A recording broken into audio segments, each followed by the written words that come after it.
सच्चा पुण्य। सभी धर्म ग्रंथों में परोपकार को श्रेष्ठ धर्म माना गया है। सही मायने में परोपकार से ही पुण्य फलित होता है।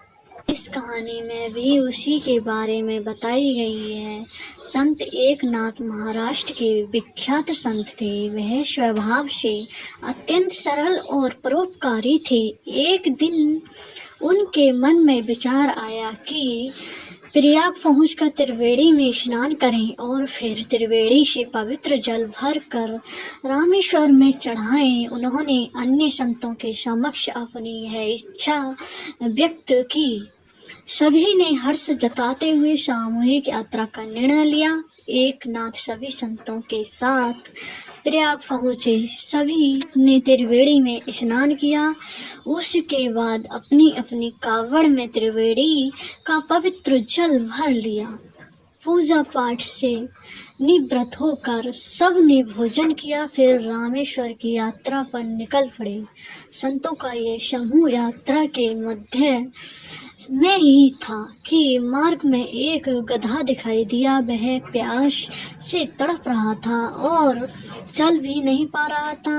सभी संतों के मन में दया उपजी, लेकिन उनके कावड़ का जल तो रामेश्वर के लिए निमित्त था। इसलिए सब ने अपने मन को कड़ा कर लिया, किंतु एकनाथ से रहा नहीं गया। उन्होंने तत्काल अपनी कावड़ से पानी निकाल कर गधे को पिला दिया।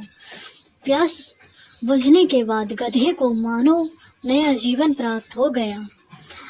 वह उठकर सामने घास चरने लगा। संतों ने एकनाथ से कहा, आप तो रामेश्वर जाकर तीर्थ जल चढ़ाने से वंचित हो गए। एकनाथ बोले, ईश्वर तो सभी जीवों में व्यक्त है।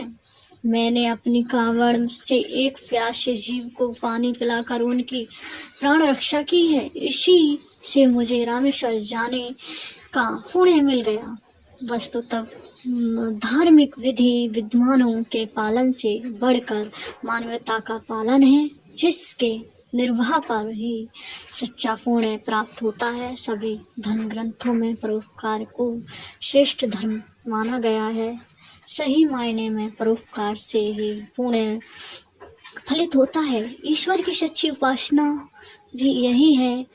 यही बात संत एकनाथ ने अपने आचरण से साबित की। सारे संत उनकी बात सुन उनके नतमस्तक हो गए। अगर आपको हमारी स्टोरी सच्चा पुण्य अच्छी लगी हो तो अपने दोस्तों के साथ भी शेयर कीजिए और कमेंट में ज़रूर बताएं कि कैसी लगी हमारी स्टोरी।